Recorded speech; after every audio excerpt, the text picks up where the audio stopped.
अस्सलाम वालेकुम नाज़रीन, ईद का अख्ताम हो चुका है। उम्मीद है आप सबकी ईद अच्छी गुज़री होगी। लेकिन अब मामूल के मुताबिक जो तमाम तर काम हैं, जो तमाम तर सिलसिले हैं, वो शुरू हो चुके हैं। और जिस तरह से अदालतों में जो कार्रवाइयाँ चल रही थी, उनका भी आज हम देख रहे हैं बाकायदा तौर पे आगाज़ हो चुका है। लेकिन ये अब बड़ा इम्पोर्टेंट टाइम चल रहा है। ख़ास तौर पे 15 जुलाई से पहले-पहले जब जजेस जो है वो छुट्टियों पर जाएँगे, उससे पहले जो वक़्त है, वो बड़ा अहम है। उसके साथ-साथ ओवरऑल ये जो एक पूरा निज़ाम फ़ॉर्म 47 के तहत आया हुआ है, उस हवाले से बड़ा इम्पोर्टेंट टाइम है। ख़ास तौर पर 14 अगस्त तक चीज़ें फाइनल हो जाएँगी कि निज़ाम कब तक चलेगा, कितना चलेगा, मामलात किस तरफ जाएँगे। लेकिन उससे इम्पोर्टेंट कल रात गए, क्योंकि हम ये बातें सुन रहे हैं बहुत अरसे से कि ईद के बाद, बड़ी ईद के बाद कुछ चीज़ें मज़ीद फाइनलाइज़ होंगी। शायद कुछ कारकुनान को जिस तरह से इमरान खान ने मुतहर्रिक होने की, तैयारी पकड़ने की बातें की थी, वो तमाम तर चीज़ें हम देखेंगे कि मज़ीद खुलकर सामने आएँगी। लेकिन लगता है वक़्त से पहले ही चीज़ें ज़्यादा, अल्लाह ना करे, पाकिस्तान में हालात कशीदा होने जा रहे हैं। कल रात गए क्या हुआ और किस तरीके से नेशनल ग्रिड स्टेशन से बिजली बंद कर दी गई। अली अमीन गंडापुर साहब की वो कौन सी गुफ्तगू है, खतरनाक गुफ्तगू, जिसके बाद हालात मजीद खराब होने का खतरा है। तमाम तर चीजें आपके सामने रखेंगे। लेकिन उससे पहले शेख रशीद साहब, शेख रशीद हम सब जानते हैं, हमेशा हम सबको पता है कि उस आदमी ने गेट नंबर 4 की सियासत की, पिंडी बॉय कहलाता वो आदमी। और हमेशा जब भी हो, जब भी जो जिस तरह का निज़ाम लाया गया हो, शेख रशीद साहब इस्टेब्लिशमेंट के फेवरेट होते थे, हर निज़ाम में उनको फिट किया जाता था। लेकिन ये पहली मरतबा थी कि शेख साहब ने आंखें दिखाई, निज़ाम को, सिस्टम को आंखें दिखाई, डट कर खड़े हुए, दूसरी जानब खड़े हुए, सिस्टम के अगेंस्ट, जिस तरफ सिस्टम खड़ा था उस जानब नहीं, दूसरी जानब जाके खड़े हुए। शेख रशीद साहब पहले बहुत टाइम मंजर आम से गायब रहे, जिस तरीके से उन्हें उठाया गया उस वक्त वो चिल्ले का नाम देते हैं। अब शेख साहब के इंटरव्यूज, बाकायदा तौर पर इसको सर्जिकल स्ट्राइक कहा जा रहा है। शेख साहब के इंटरव्यूज जो है, उन्होंने एक माह के अंदर 24-25 इंटरव्यूज, जिसमें से एक इंटरव्यू ईद पे तमाम तर इंटरव्यूज सामने आए, लेकिन ईद से कबल भी जो आखिरी हफ्ता चल रहा था उसमें इंटरव्यूज भी सामने आए, जिसमें कुछ डिजिटल प्लेटफॉर्म्स को, जिसमें मेरा इदारा सियासत डॉट पी के भी मौजूद है, उनको भी इंटरव्यू दिया शेख साहब ने।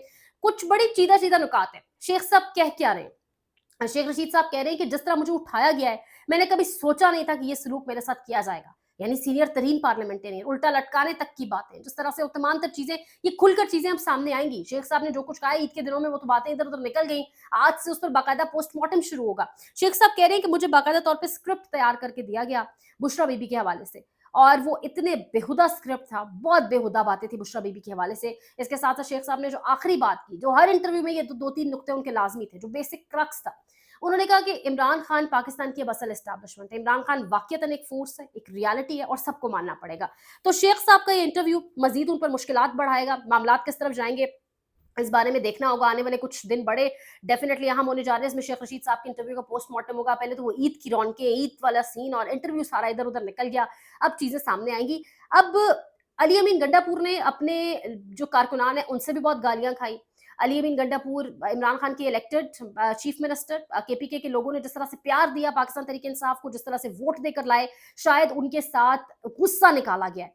यानी पंजाब के अंदर भी लोड शेडिंग हो रही है, हम वफाक में बैठे हैं, यहाँ भी लोड शेडिंग हो रही है। लेकिन जिस तरीके से लोड शेडिंग ईद के ऊपर केपीके में की गई, उसकी मिसाल नहीं मिलती। यानी 24 घंटों में से 22-22 घंटे लोड शेडिंग की जाती रही। गर्मी एक्सट्रीम लेवल की और इतनी लोड शेडिंग, लग रहा है कि बाजार कोई ग्रज है, कोई पर्सनल दुख है जो निकाला है शरीफ खानदान ने, मरियम नवाज ने खास तौर पे, और शहबाज शरीफ साहब ने केपीके के लोगों से, कि क्यों इमरान खान को इतना पसंद करते हैं। अब केपी के हालात डिफरेंट है। पंजाब के लोग तो तैयार बैठे हैं, लेकिन खुशकिस्मती हुकूमत की है और बदबख्ती पीटीआई की है कि पंजाब से कोई लीड करने वाला नहीं है। लेकिन केपी में ना लोग पंजाब के लोग जैसे, यानी वो बिल्कुल तैयार बैठे हैं, और शायद कोई ना भी निकले तो खुद निकल आएंगे। और ऊपर से केपी की जो लीडरशिप है वो भी थोड़ी डिफरेंट टेम्परामेंट की है। अब अली अमीन गड्ढापुर साहब ने जब नकवी साहब से मुलाकात की, तस्वीर सामने आई, खान साहब ने खुद कहा था आप बैठे सुबह की खातिर मिले, सब करें। लेकिन उस टाइम बड़ी गालियां भी खानी पड़ी गंडापुर साहब को। अब अली अमीन गंडापुर ने गालियां खाई, कारकुनान की तरफ से क्रिटिक्स, जो आप कह रहे क्रिटिसिज्म है, वो सब कुछ हुआ, तनकीद देखी। अब अली अमीन गंडापुर रात को जो है जिस तरीके से ग्रिड स्टेशन खुद पहुंचे, और उन्होंने जिस तरीके से ग्रिड स्टेशन में जाके बाकायदा तौर पर एक स्केड्यूल बनाया, स्केड्यूल दिया, और कहा कि 12 घंटे से ऊपर लोड शेडिंग नहीं होगी। बहुत बातें उन्होंने की। उन्होंने कहा 16 अरब रुपया विफाक ने केपीके का देना है। उन्होंने कहा अगर यही बदमाशी जारी रही तो फिर ठीक है, आप लोग अपना चलाएं वफाक और हम केपी के। यानी हालात इस कदर खराब होने जा रहे हैं। अब रात के जो खबर इमरान रियाज खान ने भी रिपोर्ट की, उन्होंने कहा कि नेशनल ग्रिड इस्लामाबाद से टांग ग्रिड स्टेशन की बिजली सप्लाई काट दी गई है। ये बहुत बड़ी चीज है। यानी कि आप क्यों हालात को कशीदा कर रहे हैं। और सिर्फ यही नहीं, रेंजर्स की तैनाती करने का प्लान किया जा रहा है, या वफाक से बाकायदा तौर पर फोर्स बुलवा के उसको तैनात करवाया जाएगा। टांग ग्रिड स्टेशन, आप कह लें अब जो केपी के अंदर ग्रिड स्टेशन, जिसका कल रात गए दौरा किया अली अमीन गंडापुर साहब ने, जिसमें उनके साथ कुछ एमपीएस भी शामिल थे, उस ग्रिड स्टेशन के बाहर बाकायदा तौर पर फोर्सेस तैनात की जाएंगी। हम भूल गए कि जब हमने कश्मीर में रेंजर्स भेजी थी तो क्या हुआ था। क्या हम वाकईतन खुदा ना खास्ता दोबारा वही दोहराना चाह रहे हैं। अभी पिछला अभी कुछ टाइम ही गुजरा है, कश्मीर के अंदर जब रेंजर्स भेजी थी हमने तो क्या हालात हुए थे वहां पर? क्या दोबारा हमें कोई अनारकी चाहिए? यानी वक्त से पहले ना कोई पीटीआई के लोग सड़कों पर आए हैं, ना कोई हालात खराब हुए हैं। कौन है जो पीछे से बैठ के डोरे खींच के हालात को खराब करना चाहता है? अब ये बिजली वाला मामला, इसके ऊपर अली मीर गंडापुर साहब की भी बड़ी खतरनाक गुफ्तगू है। उन्होंने कहा वो 16 अरब रुपया देना है और मैं देखता हूँ फिर आईएमएफ के साथ मुआहदे और सब चीज़ें कैसे चलती हैं और हम सब कुछ देख लेंगे फिर। केपीके की बिजली जिस तरह उन्होंने कहा कि जिस तरह से केपीके के लोगों को उठाने पुलिस पहुंच जाती है, इसके बाद मैं नहीं देखूंगा कि कोई पुलिस वाला किसी के घर विदाउट वारंट घुस रहा है। ये केपीके के लोग हैं। तो यानी अली मीन गंडापुर साहब की टोन भी काफी अरसे बाद वो दोबारा गरजते बरसते दिखाई दिए। कुछ लोग तनकीद करते हैं उन पे कि वो सिर्फ गरजते बरसते ही हैं और कुछ नहीं करते। खास तौर पर पीटीआई के अंदर से मैंने एक वीलॉग किया था, बड़ी तनकीद उन पे आ रही है शहजाद अकबर की जानिब से, बुशरा बीबी की बहन मरियम की जानिब से। अब देखते हैं कि गंडापुर साहब की ये बातें अब आज वफाक का क्या रिस्पॉन्स होगा, हालात किस तरफ जाएंगे। लेकिन रेंजर्स की तैनाती ग्रिड स्टेशन के बाहर केपीके के अंदर इसकी खबरें मौसूल हो रही हैं या कोई बाकायदा वफाक से फोर्स भेजकर वहां पर तैनात करवाई जाएगी।